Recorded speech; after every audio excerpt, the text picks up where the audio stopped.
Can y'all hear me in the back? I'm gonna have to be really loud. If you can't hear me, just raise your hand. There's a microphone. See it underneath? Yes. I know how to turn it on. For those of you who are tired of hearing my voice, you can hear it really loud.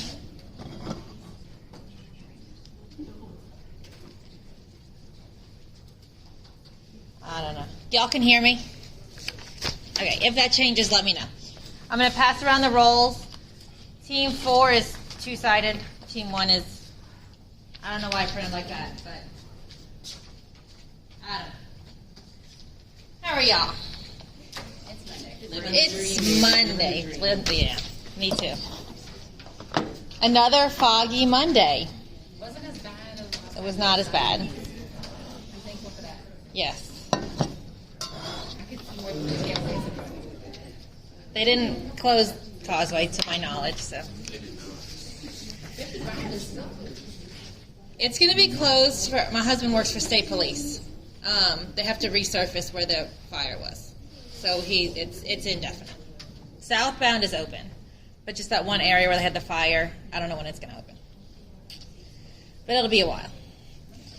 So, I'm just going to warn you, last night I added, I think, one slide, that's it. Don't freak out. And then I realized when there's a case study at the end I forgot to put on small bowel obstruction. I used to do the case study in the middle of the lecture. I moved it to the end in case we run short on time. I think one of the slides for small bowel obstruction for the case study didn't end up getting moved to the end. I moved everything else except for one. So I'm sorry. I will adjust it, but I know you're already going to have notes on these. I hope you will survive. Hope I don't ruin your entire semester, but, now you have something to blame it on.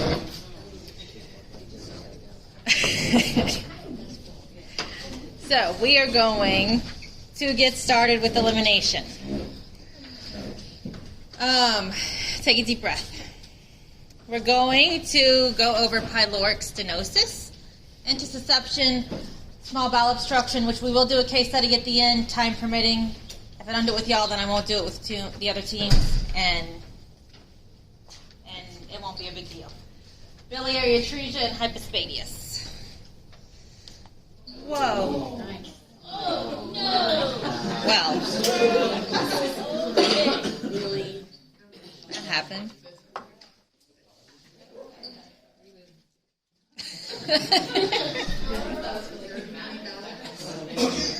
Do I have everyone's attention?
I'm trying to look for my group of faculty to find out. I'm working on the stupid lights and didn't know that we were in here.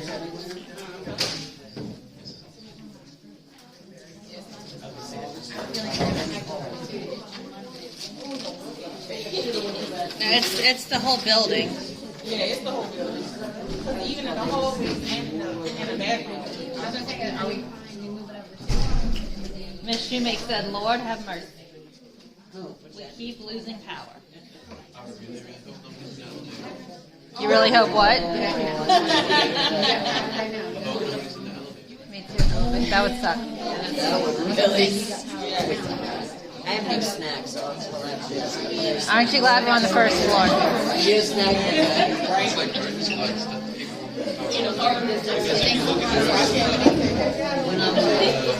Okay, we can proceed without PowerPoint.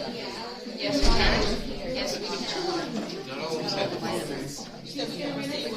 Without PowerPoint. I would volunteer to go print the PowerPoint, but I don't have power. I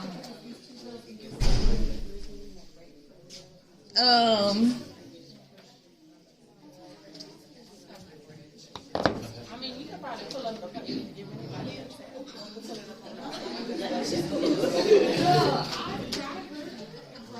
You have paper?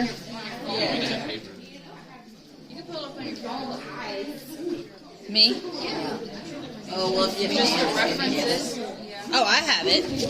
Oh, you do? Okay. I have it. I just don't have it up here.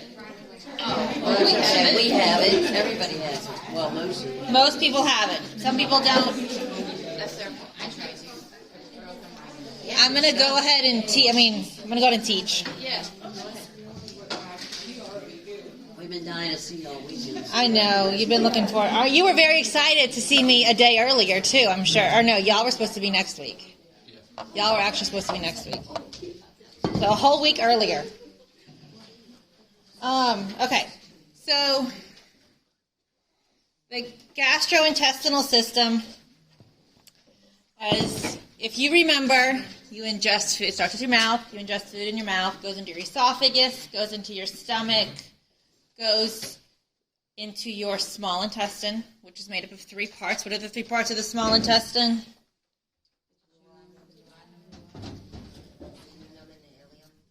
Yeah, and then the large intestine. And then you have the liver and gallbladder that feed into the small intestine and help the intestines break food down. So children or we're going to mostly talk about children, pediatric illnesses. There's small bowel obstruction is going to be adult or a child.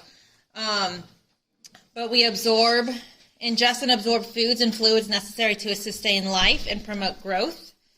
Most GI disturbances produce just short-term symptoms that interfere with nutrition and fluid balance briefly. There are some severe defects that have long-term sequelae, though, and can be terminal. The origin of GI diseases can be congenital, as we know, which mostly we're going to talk about congenital, I think. Acquired or an infection can cause some things or injury. We usually have structural problems or congenital things that they start in utero. Sometimes something that the mom does or doesn't do, some things just happen. So the first exemplar we're going to talk about is pyloric stenosis. So this is an example of something that is a structural problem that is typically congenital. It does happen in adults in rare cases. And that is when that's hypertrophic. That's after an adult might have several instances of GERD that could lead to pyloric stenosis. We're going to mostly talk about the pediatric one now. There was a fire on an electric pole on Navarre. So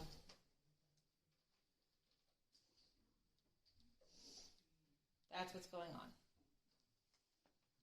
That's why there's no power. So I don't think we're going to get it back. All right, so pyloric stenosis.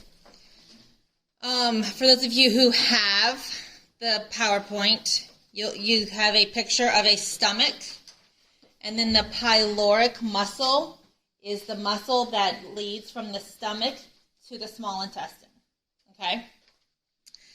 When you have pyloric stenosis, there's narrowing of that muscle, which inhibits food from passing through into the small intestine. The purpose of the pyloric muscle is to control food as it goes into the small intestine so we don't get too much at one time. It's also to prevent food from going back into the stomach so we don't have regurgitation back into the stomach. So it's an important muscle. We need it to function properly though. So it is at the base of the stomach, right before the duodenum. In pyloric stenosis, food that is ingested goes into the stomach, and because of the narrowing of the little opening, food cannot pass through. Okay, so obviously, when babies ingest food, it needs to go somewhere. If it cannot go into the small intestine, where is it going to go? Back up. So this is going to lead to projectile vomiting. Like really projectile, like up to 3 to 6 feet. So you can have like a little baby, like weeks old baby, projectile vomiting. Like I said, it can happen in adults, and that's hypertrophic, and that's where just after so much GERD and so much irritation, the pyloric muscle closes up from just like the buildup of irritation. But that's not as common as the congenital type. So this can lead to complete obstruction. I keep wanting to go to the next slide. But your first symptom is going to be the projectile vomiting. The distal portion of the muscle ends abruptly, and you can actually palpate. It's an olive-shaped mass in the baby. So you can feel like kind of where the stomach ends, and then it feels like an olive. That's right there. And that's the actual pyloric muscle that you feel. Risk factors. It is most common in firstborn Caucasian males. It's every 2 in 1,000 births. It is, like I said, genetic. It's more common in males than females. Genetics may contribute to the development of pyloric stenosis. Children born to parents who have pyloric stenosis are more inclined to have it. So there is a predisposition. And then antibiotics, like erythromycin. If the baby gets PO erythromycin before 2 weeks old, they may develop this. And then if the mom takes certain antibiotics in the 3rd trimester of pregnancy, it can cause this. Hypergastrinemia is usually seen more in the adult onset of pyloric stenosis. This is where you have excess gastrin. Gastrin is a hormone that affects the levels of gastric acid in your stomach. So what hypergastrinemia means, if it's hyper, there's going to be extra gastrin. So because of this food that's staying in the stomach longer, the body starts producing too much gastrin.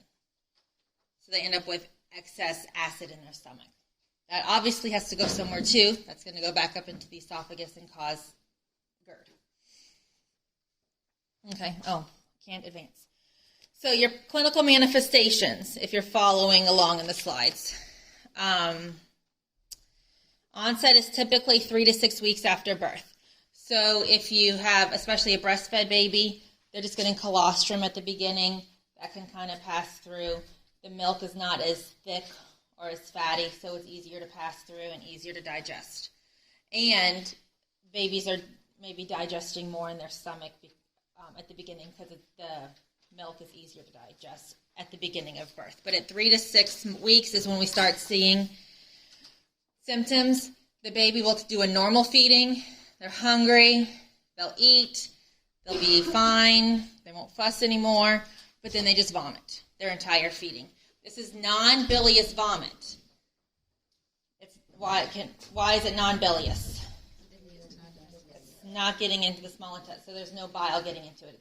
It's simply goes in the stomach and then comes right back up. Okay? So you're going to have non-bilious vomit about 30 to 60 minutes after feeding.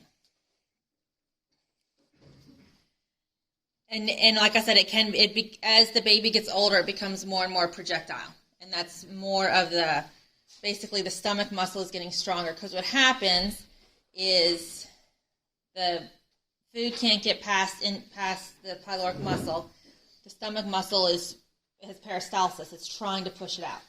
So as the baby gets older and the stomach muscle gets stronger, well, it starts projecting it out, but it gets more projectile as the baby gets older because the stomach muscle is getting stronger.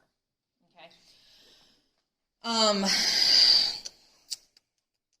Here's what I found. After vomiting, the baby is hungry and wants to eat again. So it's not like a baby who's sick, not feeling well. They're hungry again because their stomach is empty again. So we see that distinct pattern of vomiting. You can see the peristaltic waves in the stomach. If you take the baby's clothes off, you can actually see about 20 to 30 minutes after they eat, their stomach starts making these peristaltic waves, which are on my PowerPoint.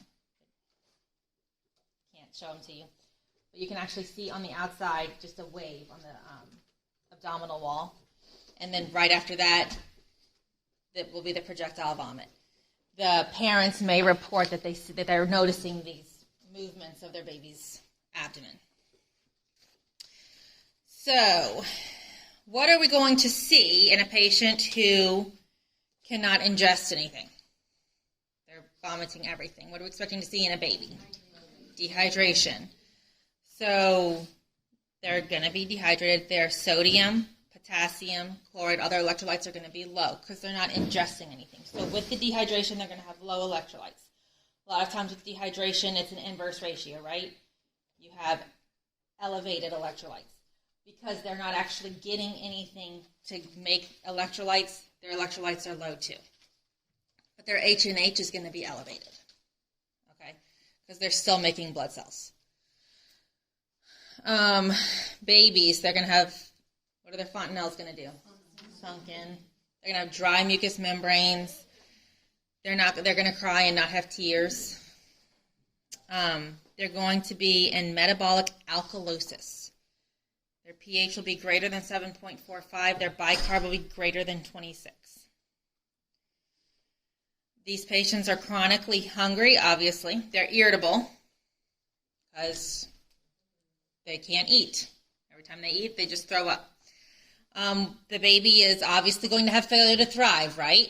There's nothing that we're getting to the baby to help the baby grow. So they are going to have failure to thrive. It's going to start with not gaining weight, but then they may actually start to lose weight, which we know in the newborn, right after birth, that's a critical period. They do lose weight. But then if they continue to lose weight and they don't start gaining, then we get pretty concerned and we need to fix this quickly. Okay?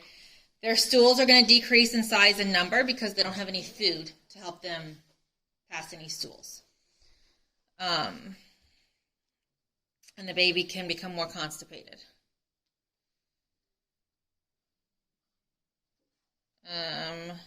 Just a minute, I'm sorry, guys. Let's see what's going on with this.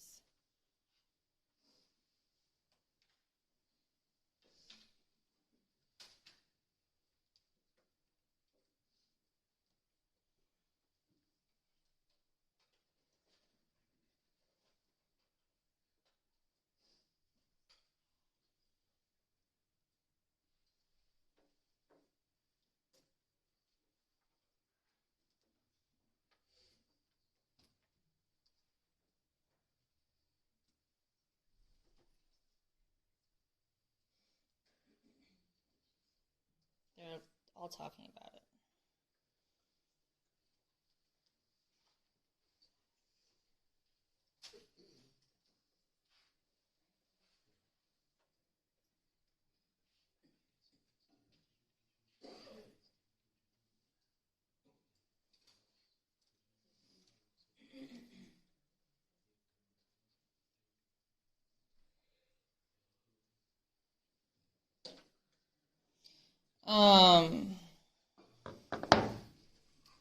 told you about the abdominal mass. It's going to be the olive-shaped mass in like the right upper quadrant. The peristaltic waves.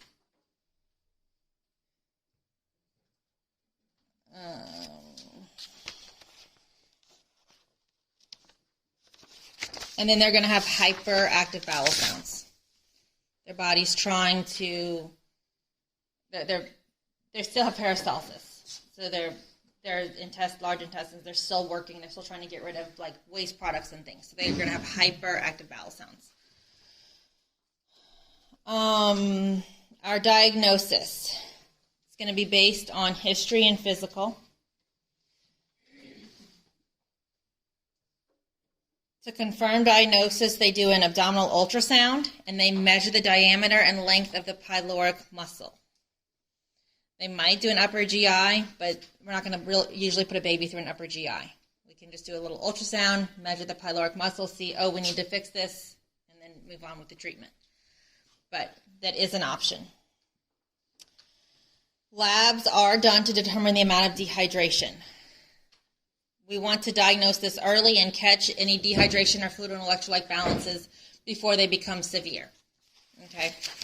Our priority at the beginning is going to be fluid and electrolyte balance.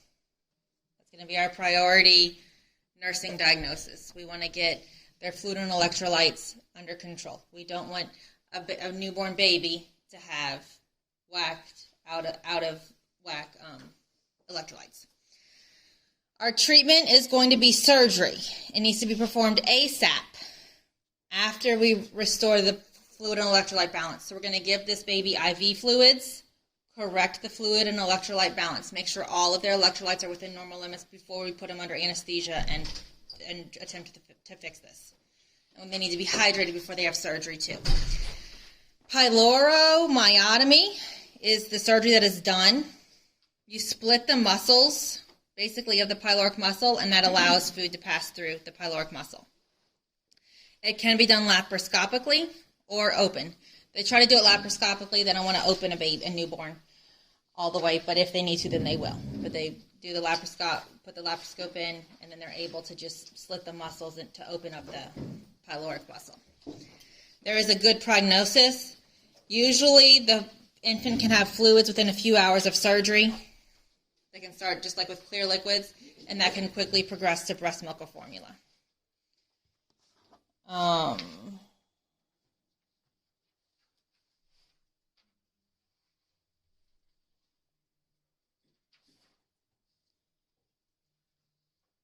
Okay, school is canceled. Yeah, all the lights in like all the buildings are just people just leaving. The people downstairs, like down here in the office and stuff. They're all leaving. That's in the offices, they was leaving. All the people that are. Okay. I mean, they still have some students here, but I mean, faculty seem like just left out.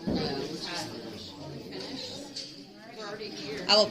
Y'all, it's up to y'all. I mean, We're already here.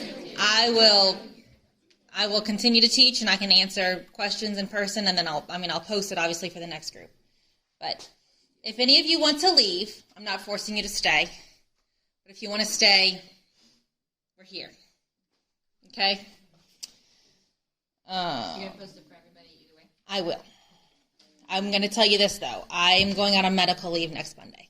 So this is your opportunity to really to ask questions. So I had twins last February. They gave me an abdominal hernia, and I have to have surgery. So. Darn kids, man, I know. It'll be fun, they said, right? Right. I was good until I had the twins. The twins broke me. Well, they're going to continue to break y'all, right? Exactly. You're still right. You're still standing right there. You're doing good. The whole campus. Wait, let me see. I'm reading what all they said. Building 1 is evacuated. Just got out of my car, walked up to the building, and was made by.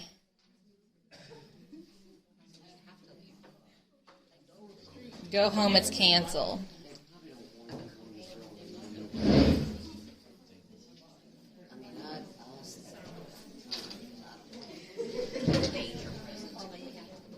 Okay. We're not going to, I'm not doing the case study, I can tell you that.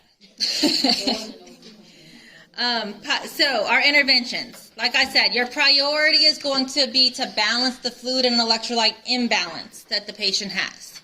We correct that, and then we have surgery. We're going to pre-op, and then after the surgery, we're going to watch the fluid and electrolyte balance closely. This is a newborn baby. We don't want to overhydrate them. It's going to be very easy to give them too much potassium, too much sodium. So it's monitored very closely. We're going to also correct the pH before we do surgery. Remember, they will be potentially in metabolic alkalosis, so we want the pH to be back to normal. And then after the surgery, hopefully it's just laparoscopic. They're going to have 2 or 3 laparoscopic incisions on their abdomen with usually steri strips. We're going to monitor the incision site. You're going to have your typical post-op care. You're going to want to make sure that there's no signs of infection. We're still monitoring fluid and electrolytes. They're just going to be on clear liquids initially until they resume with their breast milk or formula, however they eat. We're going to definitely keep monitoring fluid and electrolyte balance. We're going to monitor and measure all intake and output. You will be weighing diapers. And then you're going to measure any IV fluids you give them, and then any oral fluids you give them. You're going to measure very closely. Do not put a diaper on top of the incision, and you're not going to lift the legs. So when you go to change their diaper, you know how you lift the baby. You're just going to gently slide the diaper under. So if this is your baby, I should have a baby to show you this. You're just going to slide it instead of lifting their legs up. We don't want to put any extra pressure on their abdomen. Okay? And then when you fasten the diaper, make sure it's under the incision site. If you need to fold it down or get a smaller diaper or something. The patient will come out of surgery on IV fluids with electrolytes. I said that. Usually they can initiate breast milk or formula within 3 to 6 hours of waking up. They have to be completely awake, enough to swallow. They have to be stable, but as soon as we've established those 2 things, 3 to 6 hours after surgery, they can usually resume feeding. When we feed them, we want them and immediately following the feedings, they need to be in a high Fowler's position. So if mom is breastfeeding, she needs to hold the baby more, like we can't do the football hold. We can't do a cradle. They need to be more in a high Fowler's position. And then if you're doing bottle, then make sure you're holding them. And then right after, you're going to have them propped up or held propped up. And then you need to burp them frequently.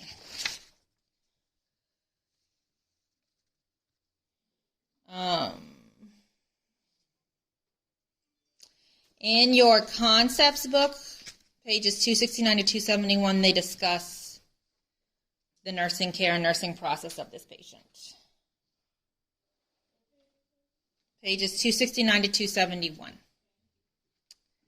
Yes, ma'am. Do they experience any abdominal pain, or is it just too quick for the food? Like right before they vomit, they might have abdominal pain, but it's not. It's not severe because it doesn't build up. Correct. Their biggest pain is from hunger. Any other questions about pyloric stenosis? No? Okay. So intussusception is the next exemplar. I keep going to change, like it's habit to press the key. So in intussusception, we have telescoping of one part of the intestine into another. So what happens is you have your small intestine. What happens is part of it telescopes into itself. Okay. The small intestine slide. It usually happens at the junction. It can happen anywhere in the small intestines. The most common part is where the small intestines meet the large intestines.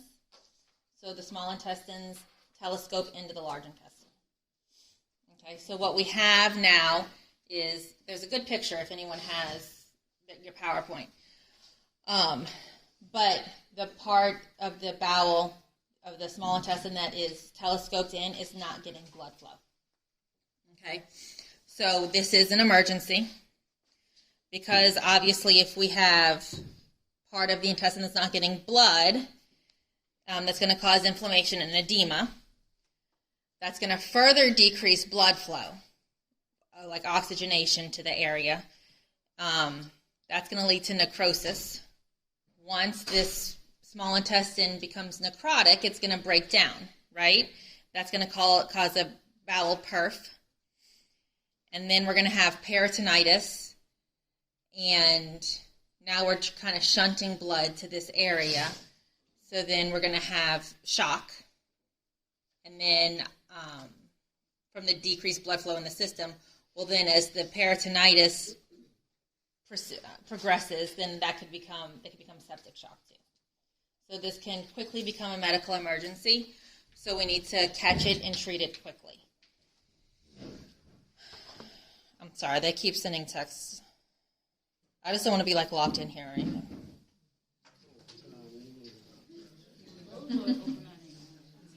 I guess we can get out. We just won't be able to. I'm going to have to go up 4 flights of stairs to get all the stuff out of my office. The most common site for intussusception is the ileocecal valve. Your risk factors. There is an unknown cause. It could be the result of some kind of viral infection, but so there's an increased correlation between a viral infection to developing this, but it's not definitely a known. Okay, 1 in 2,000 infants do develop this. This is not congenital. It happens after the baby's born. Usually happens within the first year of life. It is one of the most common causes of intestinal obstruction during infancy, and again, it is more common in males. Screening can be done. You can screen for intestinal obstruction by asking about stools, listening, palpation. But typically, there's a very famous common triad of symptoms. If you see the triad of symptoms, then you know that this is what the patient has. So the patient is going to have a severe sudden onset of abdominal pain, an abdominal mass, and current jelly-like or bloody stools. So that's your triad of symptoms. There's no pain before. They get this sudden, severe pain. And it may be accompanied with vomiting. And then the stool really looks like kind of like strawberry jelly. It's kind of gross. It's from the blood and mucus. It's going to start like normal brown. You'll have normal brown stool. It'll eventually progress to, it'll become more and more bloody and jelly-like. And then it's just like pure jelly. It's gross. You will be able to palpate a sausage-shaped mass. Like I said, this is usually where the small intestine meets the large intestine. So the most common site of the mass is going to be the right lower quadrant where the intussusception has occurred. It can be like kind of, usually here, it can move up a little bit into the right upper quadrant, but it's usually more right lower. It really depends on how bad the invagination is. Diagnosis is based on history. So we have the classic triad of abdominal pain, abdominal mass, and bloody stools. When we have a kid, a baby, come to the ER like that, we're going to assume that we're dealing with intussusception. Then they can do an X-ray or ultrasound to confirm diagnosis. They can also do an air or barium enema to diagnose. That is also corrective in most cases. As long as we're not dealing with any necrotic tissue, if we catch it soon enough, when they do the enema, the actual increased pressure usually they do air. The increased pressure causes the invagination to correct itself, basically. So it pushes they put the air in through the rectum. Typically it can be a barium enema or a hydrostatic enema, which is water. But when they put either the contrast, the water, or the air, it pushes the small intestine out of the large intestine. So while they're doing the ultrasound, they do this enema to see if any small intestine comes out of the large intestine, basically. So that is the diagnosis can be made from that, but we're correcting it at the same time. Does that make sense? Our safest enema is going to be air. So they try to use air. But then, like I said, they can do either barium or water. Okay? The prognosis is excellent as long as we repair this immediately.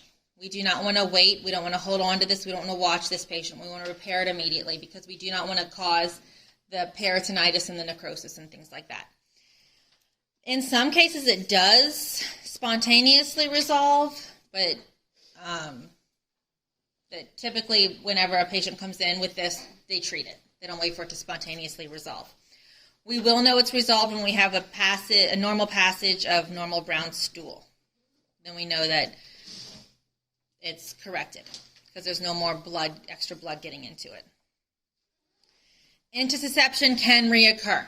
Once a baby has had it once, it's common for them. They're more likely to develop it again. So educate your parents that if they have had it, it's something they need to watch for. Anytime that their child complains of abdominal pain, vomiting, they palpate a mass, then this is what they could be dealing with. And then if peritonitis develops before the intussusception is resolved, then the patient's going to need surgery and IV antibiotics. Once we do have peritonitis, we cannot just do an enema. We have to actually surgically remove the affected part of the intestine. So if we are going to have surgery, what happens first is we put an NG tube in to decompress the stomach. So they put the NG tube in, decompress, get everything out of the stomach and the intestines, okay? And then they can do the surgery. But just like in pyloric stenosis, before we can put a baby, take them to surgery, we have to watch their hydration status, fluid and electrolytes. So our priority again is going to be to correct the fluid and electrolyte imbalance that may have developed before we take this child to surgery. Now, they are eating, and the milk, breast milk or formula is getting into their small intestines, so they are absorbing. So they're not going to have necessarily as many fluid and electrolyte imbalances as the pyloric stenosis, but they may still have some because obviously things are out of whack. So we want to make sure we're monitoring that before we take them into surgery.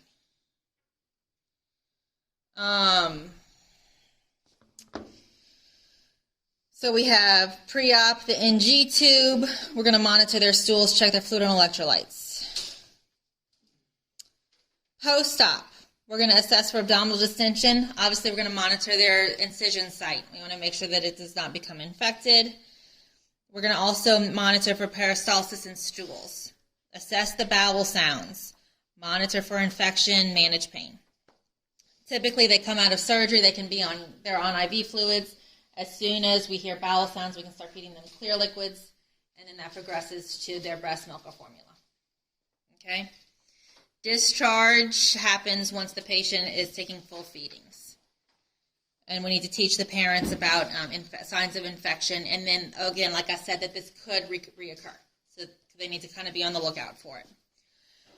So I'm on intussusception facts, if you're following in the PowerPoint. Not all children will present with the classic triad of symptoms. Obviously, we love textbook children or patients who come in with the textbook symptoms, but that's not always what happens. So it's definitely someone in their first year of life, if they come with abdominal pain, you need to make sure you're palpating their abdomen. And if you feel this sausage-shaped mass, then you would want to consider this. Or if the parents say they have bloody stool, you want to consider this. They may not have all three symptoms. Pain is sudden and acute. The dance sign. I have in the facts, palpable sausage-like mass is in the right upper quadrant. Like I said, it can start like in the right lower and move up into the right upper. kind of goes, can everyone see me? Like that. The dance sign is a physical finding said to be indicative of the presence of intussusception. The ileum, you can actually palpate the ileum into the cecum. What you have is immediately prior to the mass, complete emptiness. So you feel this sausage-shaped mass, and then immediately prior to it, also in the right lower quadrant, there's like you can't feel anything there at all. So it's nothing, and then all of a sudden you feel like you're feeling sausage on the inside of somebody. That's called the dance sign. Any child presenting screaming from pain, irritability, vomiting, diarrhea, constipation, fever, dehydration, and shock should be evaluated.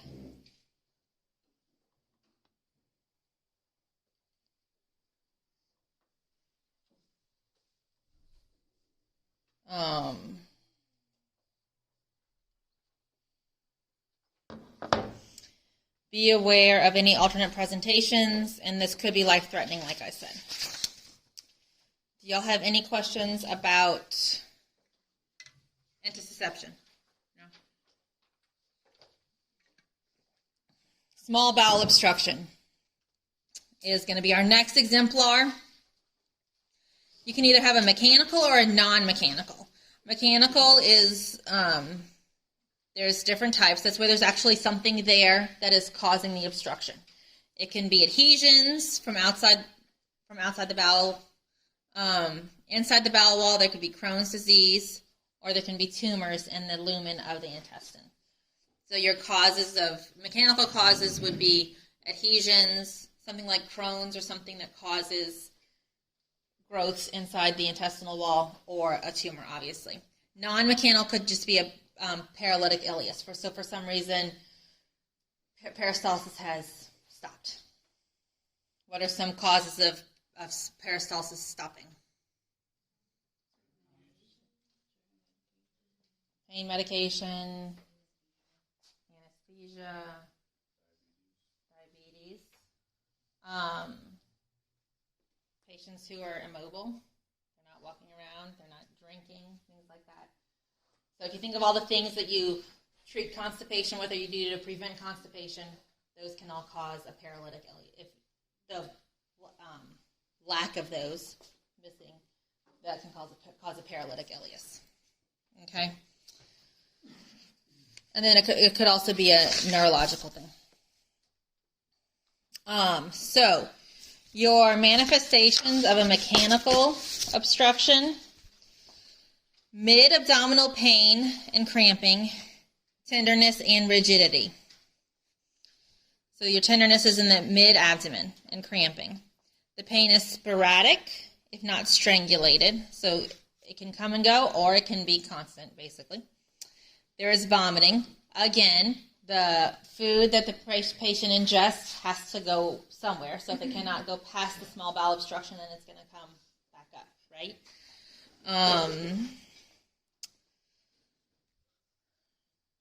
This vomitus is bilious, mucousy, foul smelling, because there are contents from the small intestine in the vomit. Okay. Obstipation is when there is no stool or flatus passage. So obstipation, not just constipation. Obstipation, nothing is getting past this obstruction. Okay, not even air. Diarrhea if there's a partial obstruction. So if we do have a partial obstruction, and again, this is mechanical, loose stool could get around the obstruction and come out as diarrhea. So it's not uncommon to have a small bowel obstruction with diarrhea. But it's very painful. Their abdomen's going to be distended. You're going to be able to palpate, especially in front of basically the obstruction. It's going to be more distended because nothing can get past the obstruction. And unlike in pyloric stenosis, the stomach is working hard to get rid of everything. This food is already in the small intestine. It's not that easy for it to come back up. So you will have distension before the obstruction.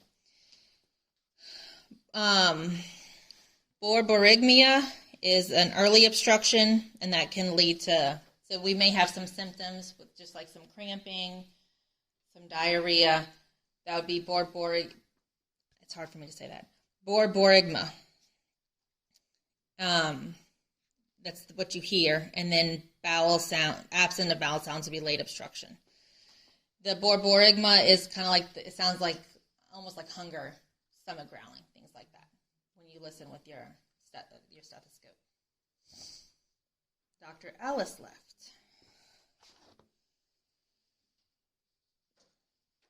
So somebody said, faculty's supposed to say, somebody said, faculty's supposed to leave.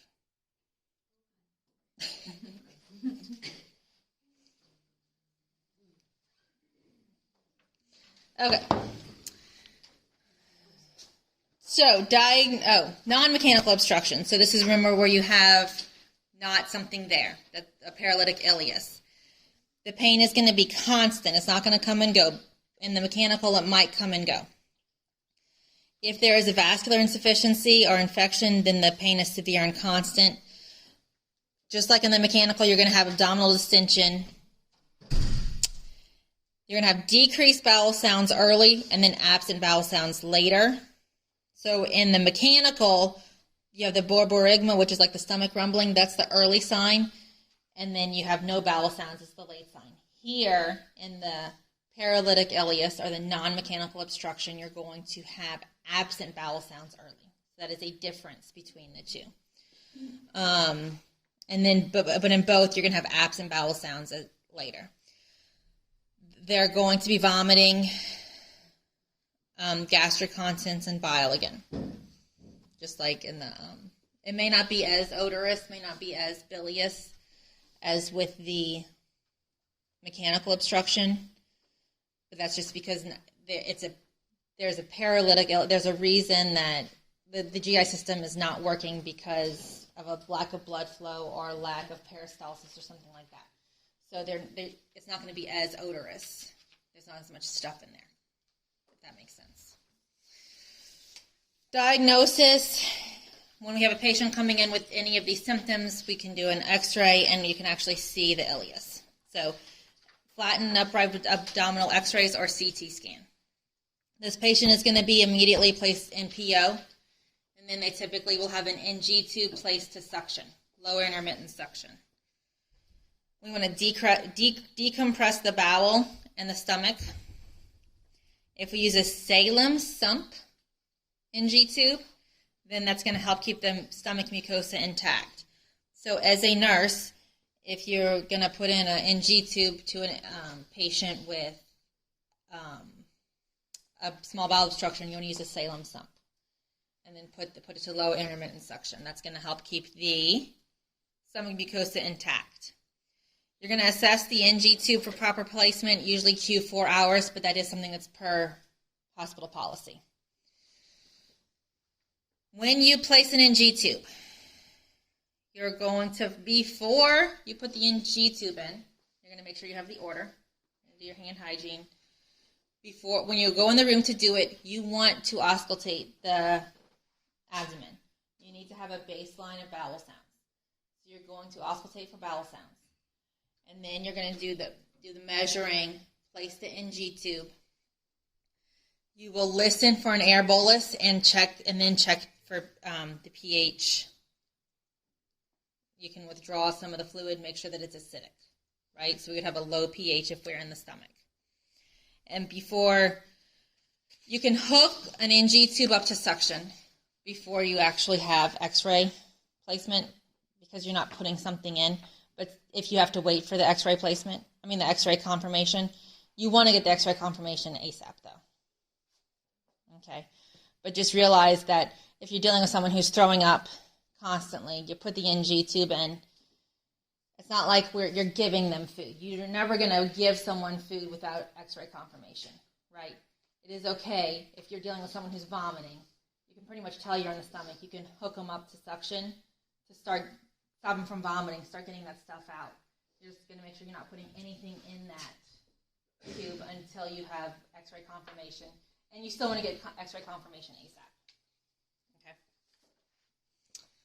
So suction is okay before x-ray, but nothing going in. Nothing going in, correct. You still want to get the stat X-ray. You don't want them to sit for an hour on suction. But pretty much you know, especially with a small bowel obstruction, you're getting acid and stuff out. You know that you're in the stomach. Okay. So then nursing care. The patient is going to be on the NG tube to suction. You're going to still monitor for flatus and passage of stool. You're going to ask them if they're passing any gas. You're going to still listen for bowel sounds. You're going to do like a focused GI assessment like every 4 hours. And then you're going to do your head to toe. Their head to toe assessment every 12 hours. You're going to give them IV fluids with electrolytes. They're not getting anything by mouth. So they're not getting any electrolytes unless we give it to them. If this becomes a long-term thing, then they're going to have to be on TPN. Make sure you're giving this patient oral hygiene. They're NPO, so their mucous membranes, their mouth is probably very dry, and they can't take sips of water. They can't necessarily have ice chips because they have an obstruction. Anything that they do take in is going to be sucked out. So if they insist, they can, but they're usually on a strict NPO. So offer them frequent oral care. Give those little toothattes. Give them their mouth swabs so they can wet their mouth. Make sure they have chapstick or something like that to wet their lips because that's all gonna get very dry if they're not able to drink anything. Pain medication. Like I said, this is painful.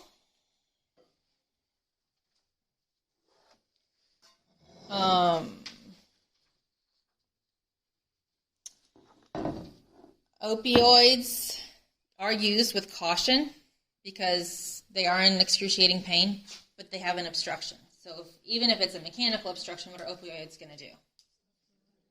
Make it worse, basically. So they may be on opioids, but it's going to be a low dose and only as needed. You're not going to use it unless it's definitely warranted. Okay? Antibiotics if needed. So if they have an elevated white blood cell count, if they have a fever, then they're going to be on antibiotics too. We do not want this to become infected because then that's going to cause peritonitis, and we don't want to go down the peritonitis road. It's going to be an emergency. If there is something, if it's a mechanical obstruction, if there's something to remove, then they're going to go to surgery. So there could be adhesions. Obviously, there's a tumor. They're going to need to either have surgery or chemo and radiation, something like that. But if it's something that we can actually remove, then they're going to go to surgery and remove that.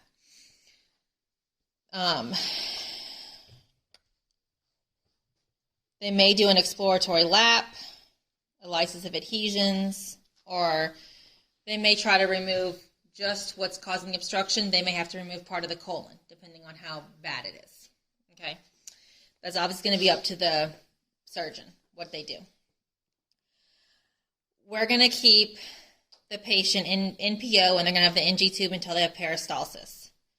We're going to give them IV fluids, like I said. As soon as we start getting peristalsis, we're going to start hearing bowel sounds. They're going to start passing flatus. We're going to start giving them clear liquids. That's going to progress to a regular diet. And we'll know that the obstruction or the ileus has resolved once we get bowel sounds. And then they're able to have clear liquids, and then the regular diet, and they pass the regular stool. Then we know that the obstruction is gone. It is more common. School is closed.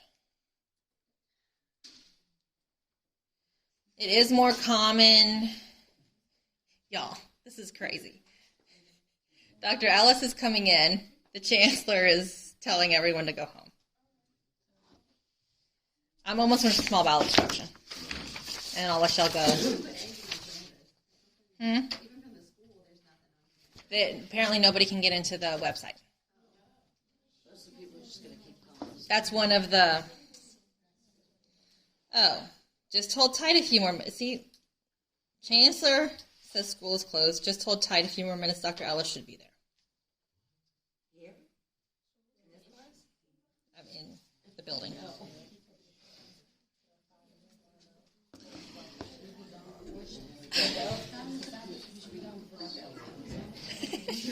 don't think she's going to come in here. I don't think she's worried about my class.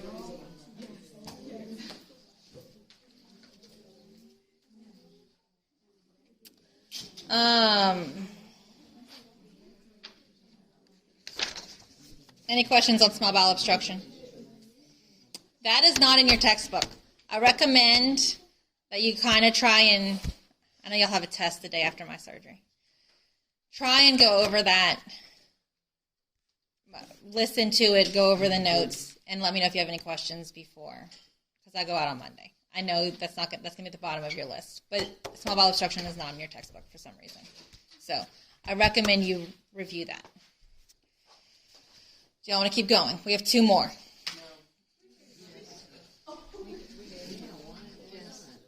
I'll keep going. If you want to leave, you can leave. Biliary atresia. This is an obstruction or absence of a portion of the bile duct causing complete obstruction of bowel flow. So this is congenital. The baby is born with this. There is either no bile duct or some obstruction in the bile duct. So nothing can flow from the liver gallbladder into the small intestine. Okay? So, I don't know why my watch keeps doing that. My watch was down here, and it still listened to me. Right, so there's no bile duct or obstruction of bile duct? Correct. Okay. So everything that's in the liver and gallbladder is staying in the liver and gallbladder. It's not getting down into the small intestine to break down what it's supposed to in the small intestine. And then also our bile acids. What our liver does is it, obviously, remember, it gets rid of toxins in our body, right? And it puts it in the small intestine for our small intestine to put into the large intestines for it to come out in stool, right? So if nothing is getting out of the liver and gallbladder into the small intestine, then these toxins and bile acids are building up in the baby's body. Okay. If this is not treated before the baby turns 2, it's terminal. So we need to catch this early, treat it, because the baby will die if they do not get a liver transplant, basically. Wait, I'm sorry. No, it's fine. What? Touch before 2 years old? Treat before 2 years Treat old. before We want to catch ASAP. The baby will die by the age of 2 if it's not treated. So, what this does, I'm going to say this slowly, and I'll probably repeat it a few times. You have, remember, like I said, nothing's getting out of the liver. So you're going to have, obviously, hepatocellular injury. So the liver is injured. That's going to lead to fibrosis and cirrhosis. And then also the bile cannot enter the intestines, like I said.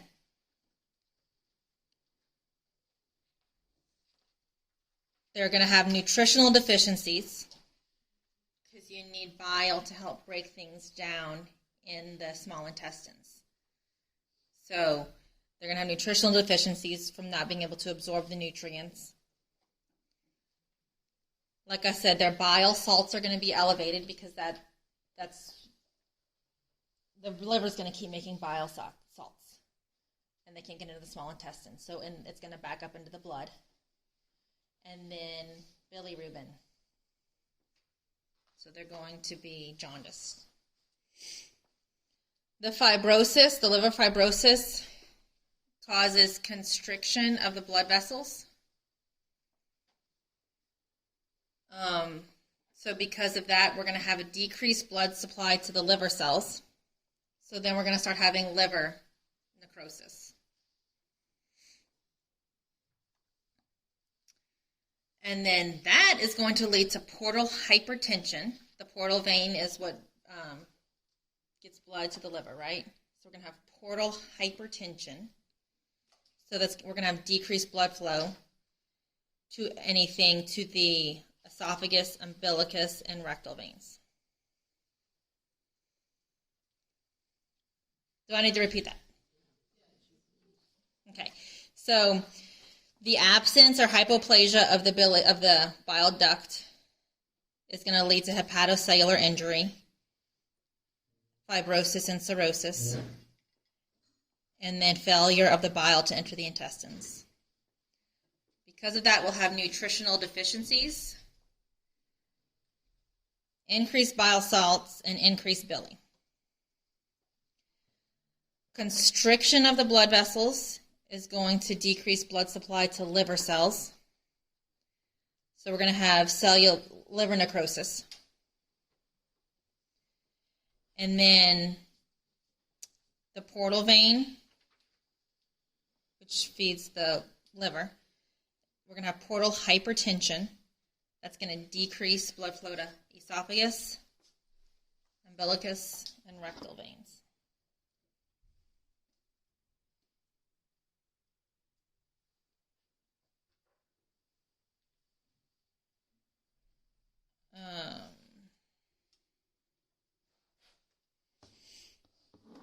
Did y'all get that? Portal hypertension leads to end-stage liver disease, and that's what causes death by 2 if it's left untreated.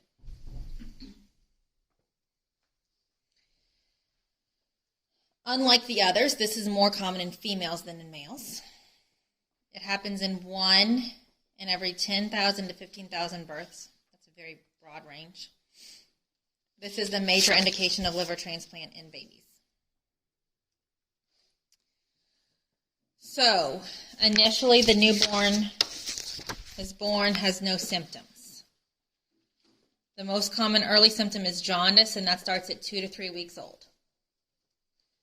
So you have your baby who is born typically preterm and has like the physiologic jaundice. You're not going to be concerned about this. This is that jaundice that most babies or a lot of babies have right after birth resolves. Then they're jaundiced again 2 to 3 weeks of age.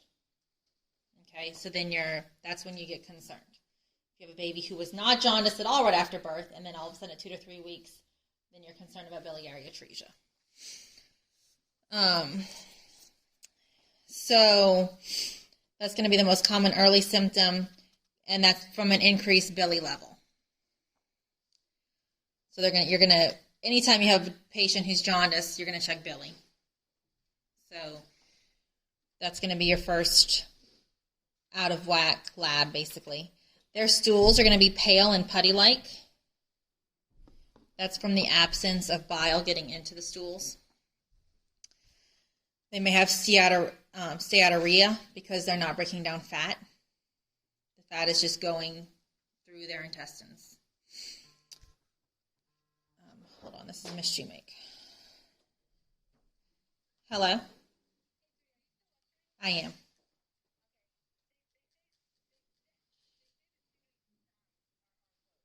The students have to leave?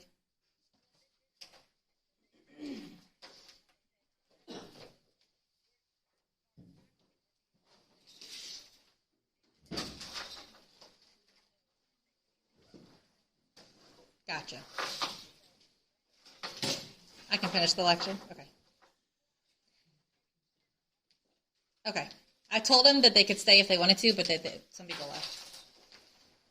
Thank you. Did you leave? You're still here? Gotcha.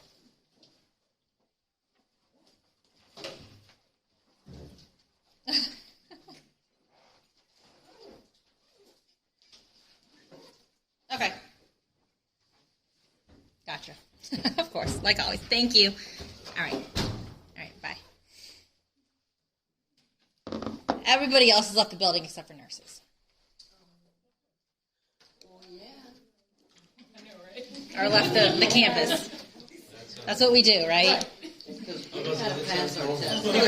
Sounds about right. Tea-colored urine. That's from the excretion of bile salts and bili. They're going to have abdominal distension.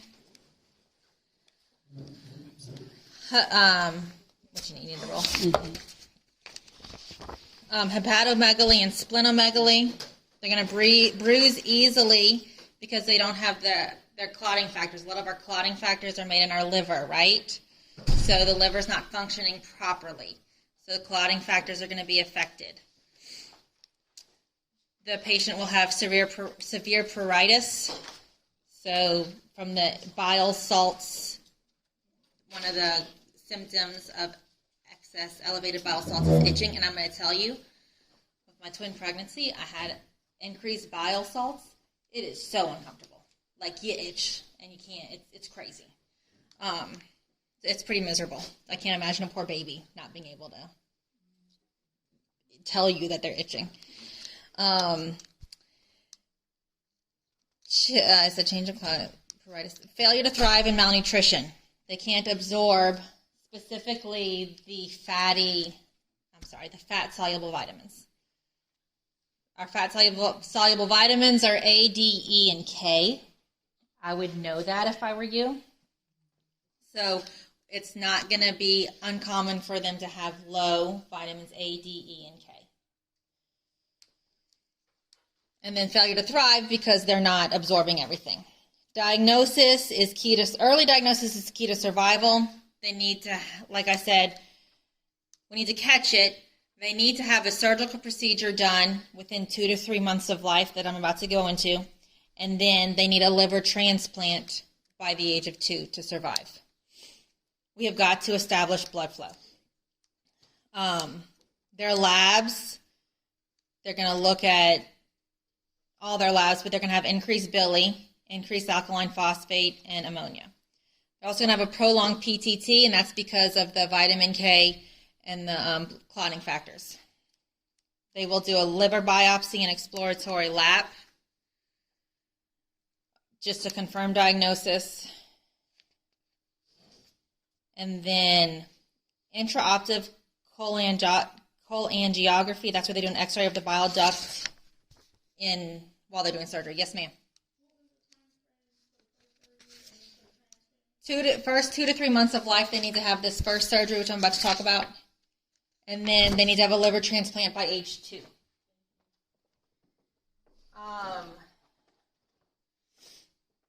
So it's a quasi procedure. And what they do is they take some of the small intestine and they attach it to the liver. And that is going to help empty the liver into the small intestine. It's called a quasi procedure, KASAI. So the jaundice should resolve. It buys us time for the liver transplant. This is not curative. We have to get a liver transplant too. But this helps the liver empty all of the toxins, the bile salts, the bilirubin into the small intestine, and so they don't build up. But we still need a new liver. Okay? This isn't going to help the liver all of a sudden start doing all the things it was supposed to do because it's damaged.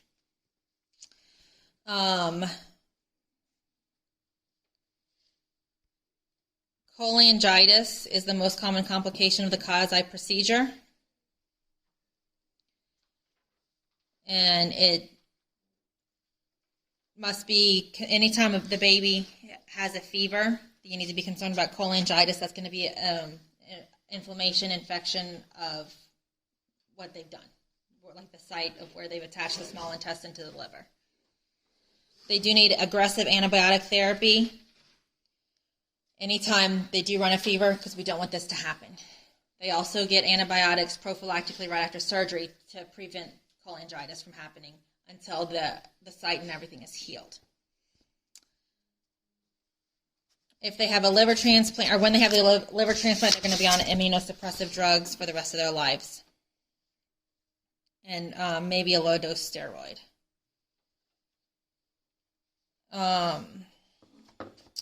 Okay, so our interventions, we're almost finished with this. This is the last slide of biliary atresia, and then hypospadias is quick. So we need to increase their calorie intake. We need to increase their carbohydrates. We need to decrease their fat intake because they cannot break down the fat. This is going back to before they get the quasi procedure and the liver transplant, okay? So we don't want to give them a lot of fat. We don't want to give them a lot of sodium. The protein we give them needs to be high quality. Some things that protein they can break down easily, basically, and use. If they do have hyperammonemia, excess ammonia, then they need to be on low protein. So they're on high protein unless their ammonia is elevated.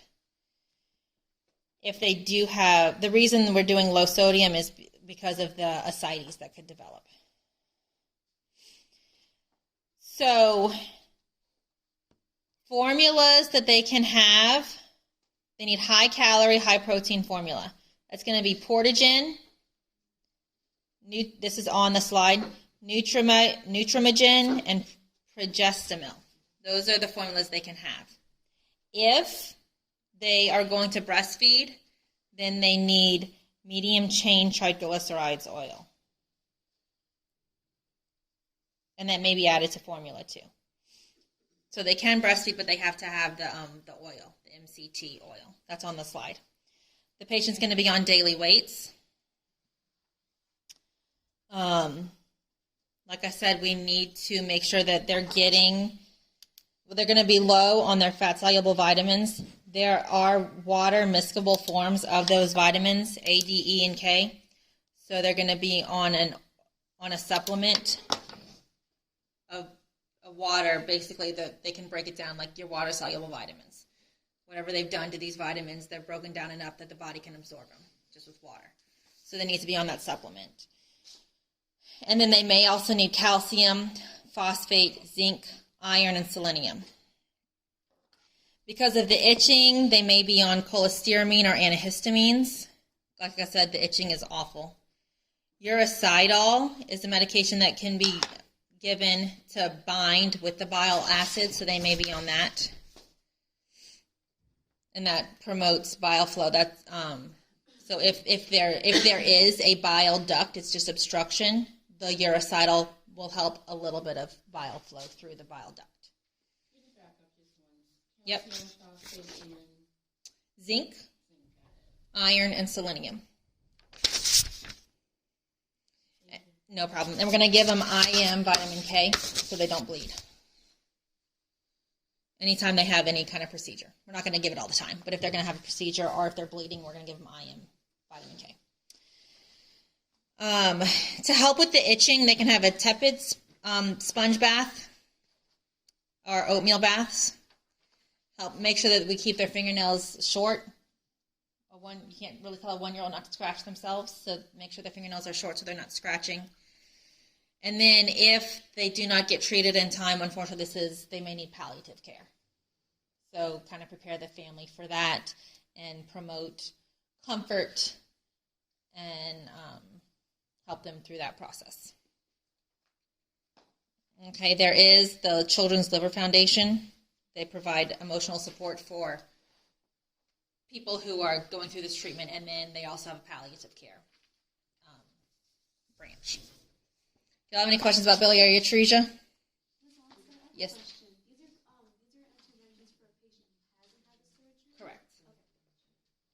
Do you know how many children with this get a liver transplant? Like, is it Most of them do because they're born healthy otherwise.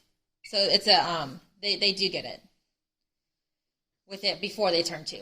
So as long as we do the Kazai procedure within 2 to 3 months of life, that'll last for 2 years. And so they stay otherwise healthy. It is getting hot. Any other questions about that?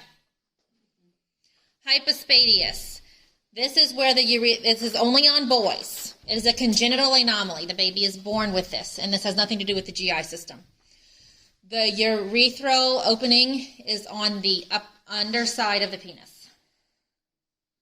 So where you would expect the urethral opening to be on the tip of the penis, it is on the underside. You went from the stomach to the penis. Okay.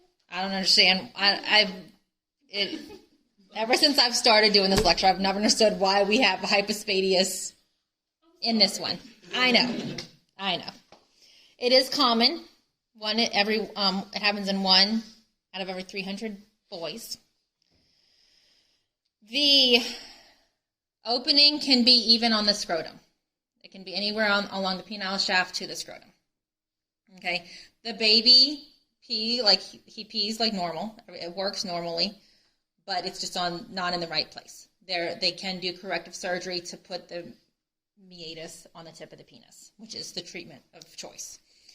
So if you have a baby born with hypospadias, no circumcision, none. They will do the surgery to correct the hypospadias usually around 6 months. After that is done, then they can have a circumcision. The reason we don't do a circumcision before that is they may need to use the foreskin in the surgery to correct. They may use that skin, basically, to correct the hypospadias. So you can tell the parents who may freak out, their baby will be able to have a circumcision if that's their desire, but it cannot be done until surgery is done, and it can be done with the surgery then. Okay, so the baby actually doesn't feel it, so it might be better for the baby.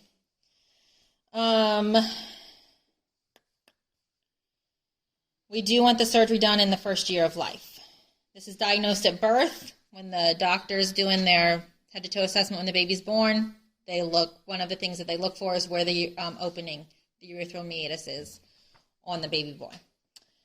Surgery is often outpatient. The goal of surgery is to place the urethral meatus at the end of the glans penis. And then also they may have, with this, congenital chordee. That's where the penis can't actually extend all the way. So, and it's like a tendon is too tight. So they loosen that as well in the surgery, and then that's not a problem. They don't have any issues in their future with erections or anything. Okay, this patient's going to come out of surgery with a stent in place. So they're going to do the surgery, put a stent in the opening at the urethral meatus and into the bladder. That patient is going to definitely need to be on antibiotics, and we need to make sure that we keep it very clean. We do not want this patient to get infected. We're going to do a double dive when they have the stent. We want to make sure it doesn't get kinked because that's what's emptying the bladder. We're going to do a double diaper method. So what you're going to do is you're going to poke a hole in the first diaper, and the stent's going to go through that hole. And then you're gonna I need a baby for this lecture so I can actually show y'all how to do this. The second diaper is just gonna go under the baby with the stent kind of leaking into the second diaper. Does that make sense? Because it's emptying the bladder. We want to catch stool. We want to keep the stool away from the opening to the urethra, basically. So you put the first diaper on with the hole so the stent can come through the hole and then link into the second diaper. Okay. So it's called a double diapering method.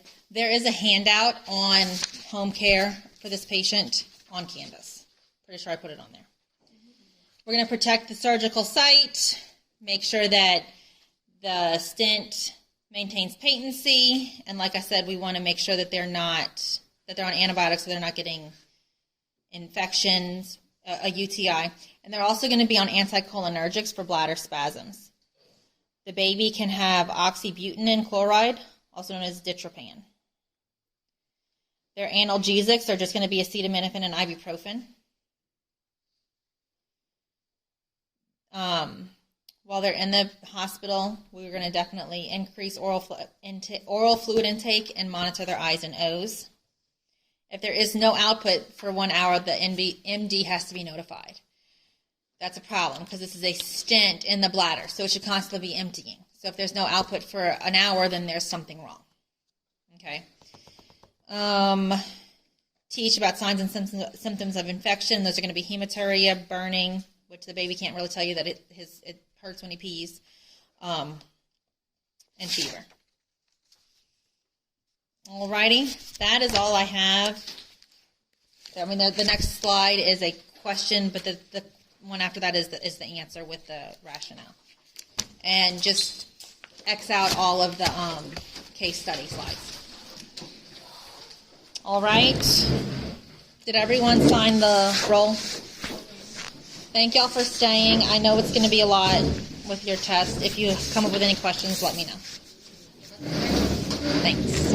I'll see y'all at the end of the semester. I should just be out for another. I'll be back for finals. Thank you. You're welcome. School is canceled. Students are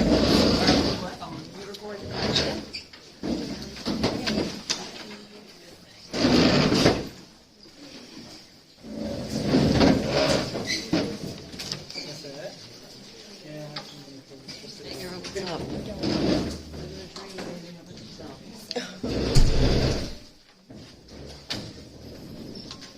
I feel like these always different.